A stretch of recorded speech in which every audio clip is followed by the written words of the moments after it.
Everyone ready? We're good? Okay. Good morning. My name is Doug Bally, D-O-U-G, B as in boy, A-L-L-I, City of Galveston, Police Department, Chief of Police. Called everyone here today to discuss a case that began for us on September 30th at about 9 p.m. We received a report of a missing juvenile. The juvenile, the little girl, was out walking her dog, something that she typically does and should be able to do. At some time after she had left home, she was encountered by Graham Dunn. Mr. Dunn pulled up to her location in a vehicle. He got out of his car and forced her into his vehicle. Mr. Dunn then fled the area.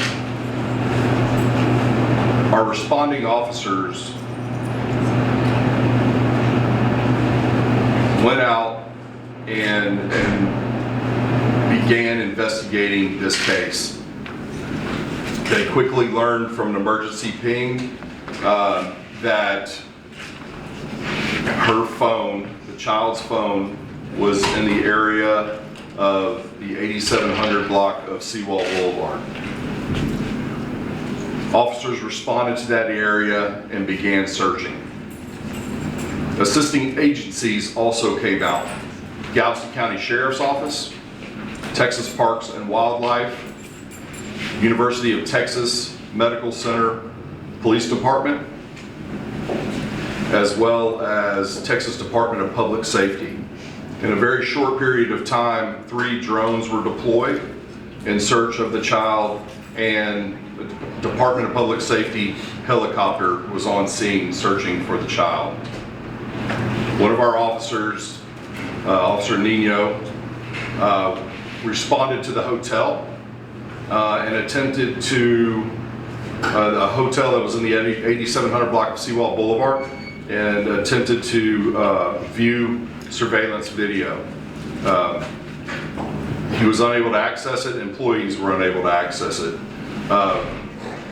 Refusing to give up on that, he was persistent that someone get on location.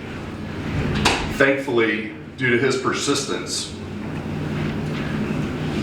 he was able to view the surveillance video, and it was clear that the child had been brought inside of the hotel and was accompanied by Graham Dunn. Officers forced entry into the hotel room and recovered the child and arrested Dunn. I cannot thank our partners enough for coming out and assisting us with our efforts to save this child and recover her and return her to her parents. You will hear shortly from Detective Dominguez, who is the lead on this case, of just how much of a monster this person is.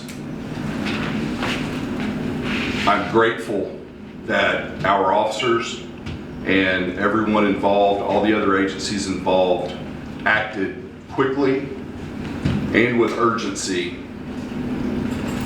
to save this child. I'm going to turn it over now to Detective Dominguez so he can fill you in on his investigation and what he has learned through investigation. Thank you, Chief. Yes, sir. Good morning, Detective Hector Dominguez with Galveston PD. Shadowing what Chief Bally said, I would like to commend all the involved agencies. It was a cohesive unit, collaborative unit. Everyone jumped on task and was trying to find the missing 12-year-old child who later determined was abducted. But I'd like to commend the officers involved, and specifically Officer Nino. If it weren't for his persistence, we would not have located the victim in the timely manner in which we did. Investigating this offense has resulted in 3 felony charges against Graham Michael Dunn. There is 1 count of aggravated kidnapping, sexual assault, with a bond of $500,000. There is 2 charges for aggravated sexual assault of a child, which were requested for no bond hearings. In a review of Dunn's criminal history, it revealed that he's a serial sexual offender with multiple confirmed arrests, pending charges in several states, and active investigations still going. These states include Texas, Massachusetts, North Carolina, Kentucky, and Louisiana. Investigators across these multiple states quickly identified Graham following media coverage of his arrest here in Galveston, and felt compelled to reach out to us and relay that although there was no adjudication conviction, they wanted to forward their investigations involving the sexual offenses that he was involved in their states, and that was released to us. These investigators felt compelled because they identify him all as a serial sexual predator with both adult and juvenile victims who has potential to do harm. They further advised that Dunn has absconded prosecution in their states, fled states to avoid court proceedings, and continues to offend even while out on bond or probation.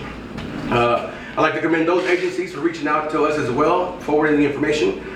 They didn't have to, but they felt compelled enough because they identify him to be a serial sexual predator.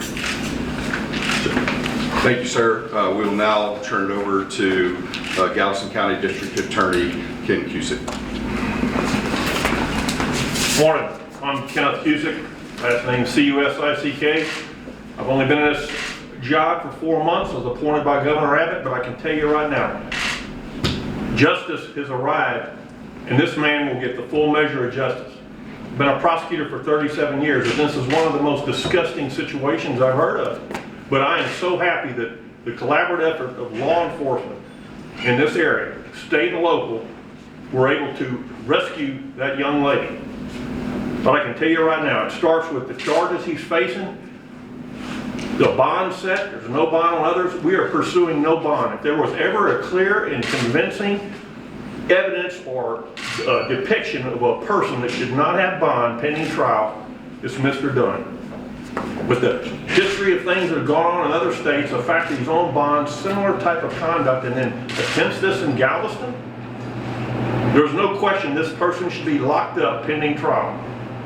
Ravani's innocent until proven guilty, but my office is gonna, with the evidence we have, we're gonna get a conviction on him, one or all of those charges, and we're gonna seek maximum sentence. There should be no leniency for somebody like this that's proven again and again that they're a sexual predator. They're preying not only on women, but girls. This is not gonna be tolerated in this county, and it starts with the bond decision. I want no bond. I've instructed my prosecutors who are handling the case to appeal the bond decision and to seek no bond on all the charges. Thank you. I want to be very clear about this. This family, this victim, did nothing wrong. This is not a case of poor parenting. This is not a case of where any fault at all should lie upon the victim and the family. They did everything right. Galveston is a safe community.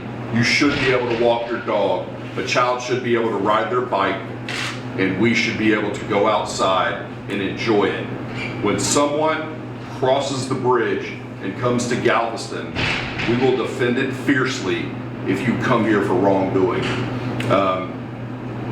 I pray, and on behalf of the Galveston Police Department and the city of Galveston, that the victim receives help in recovering from this ordeal. It was very traumatizing, and I'm so thankful that she is safe and home with her family. We'll open it up for questions. Chief, let me ask you real quick here. Two things. One, was this considered a crime of opportunity? You just happened to be in the area and saw her, or there been some previous context, say social media, faking an identity, or anything at that point where it kind of knew where she would be in the area?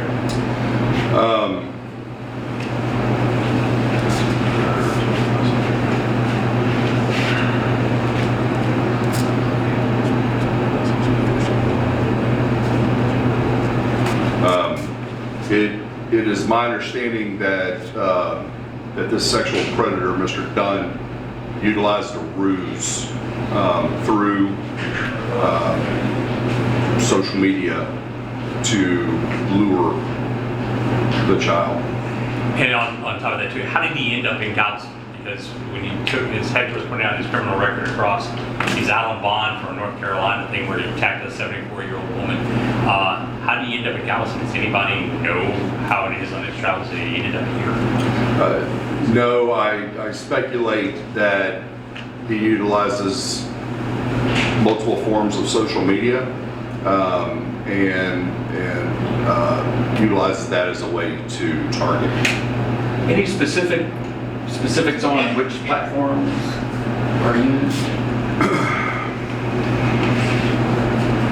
No, sir. And well, there is, but he was utilizing multiple, we believe, and because of this ongoing investigation and others in other states, I think it best right now to not reveal. What's your advice to families when it comes to that kind of stuff? Absolutely, and that's a great question. My advice to families of young children is to monitor social media, turn off locations, be mindful of what your children are posting and who they are interacting with. Something as simple as Roblox has been found to be a place where child predators seek out victims. So I don't believe that there are any platforms that are truly safe. I think monitoring, talking to your children, and protecting them through consistent monitoring and being mindful and reminding them of people like Mr. Graham who are out there and seek to do them harm. Maybe a question either for Hector or DA Cusick on talking about his other crimes. In his magistration hearing, he was telling the judge, oh, I've only had misdemeanors, but given the list that you just gave out here about where he has had other cases, are any of those like still pending? Yes, sir. He's got outside of the one in North Carolina? He's got several in several states, actually. Different states label different offenses, either by code. There is 2 active investigations of sexual nature that are labeled a misdemeanor until taken to the court setting where the judge or whatever their process is. Sexual battery is one of them that's labeled a specific code, but then it either increases in severity, but several pending charges and several active investigations still ongoing as of today. Any of those others involve minors? Because we know the one in North Carolina is an adult female. I don't know very too much details specifically identifying, but he has confirmed minor victims, correct? Adult and minor victims. And the 2 charges of sexual assault with a child here are related to 2 different instances with the same alleged victim. Correct. Do we know how long the suspect's been in the Galveston area and if he's had any prior Galveston police interactions? Specifically to dates, short weeks, I would assume. I don't know the specific information regarding Galveston itself. In Texas for approximately 3 weeks, I believe. Chief, we know there was kind of this, every law enforcement agency around, including the sheriff's office, all going and looking. That particular hotel, was it like a flock camera picked up something, or that it was just going to check every hotel kind of starting on the west end and moving? How did that particular hotel get designated by the officer that went by to try to get the bid out? The phone, the child's phone led us to that specific hotel. The location was actually slightly outside of the hotel. We believe possibly the phone was in a field and began searching but it wasn't right on where it was. The phone was still with the child, and so that's what led us there.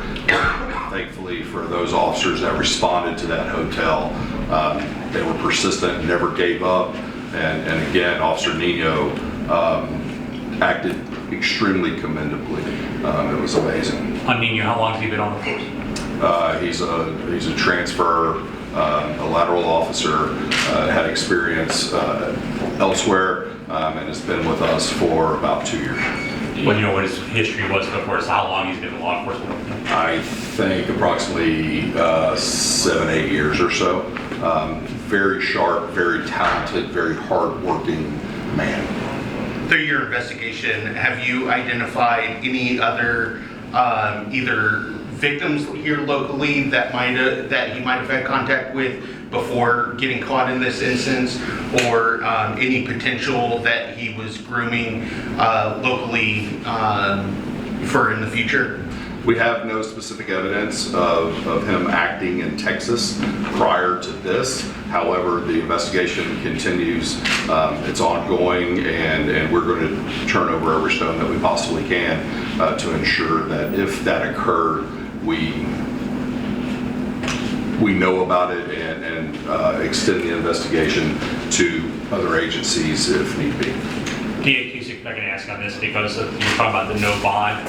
There's Senate Bill 9 that just passed this last legislative session that allows for tighter restrictions. Is that what you're applying here with this? Yes, Taking advantage of that? the statute fits that. And even if the statute, there wasn't a change in the law, the circumstances in this case are so overwhelming that it either should be a bond this man should never make or get no bond. The conduct speaks for itself. And on just the secondary part of that here is that how does that process work now? Do you need to go before a judge and then like a durable bond hearing, like they one way or another? Yes, under this new, we're working through the protocol procedures on this, but the bond was already set. But at this point, the case is set in the district court, it's set in, and we approach the court about modification of the bond or no bond. But technically right now he is being held, while there's been bond set on these 2 charges, he is being held without bond from court. Yes, The judge yes. said because of the warrant out of Dallas County, correct? Yes. Okay. Forgive me, my knowledge of Yes, sir. island geography isn't as good as Houston, but the approximate distance between the point where she was allegedly abducted and the hotel? Approximately 5 miles. There was an attempted kidnapping back in October. That was a child on their way to school. Is that being looked at as a possible connected? It is, however, we do not believe that there are any connections to Mr. Dunn regarding that case, and that case is still under investigation. We have not made an arrest in that case yet. In fact, on that case, you have video of who you believe to be the suspect in that earlier case, correct? Correct.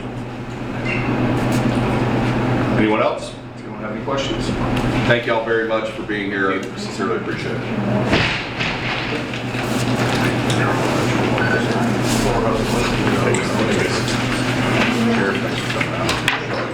See you at 11:30.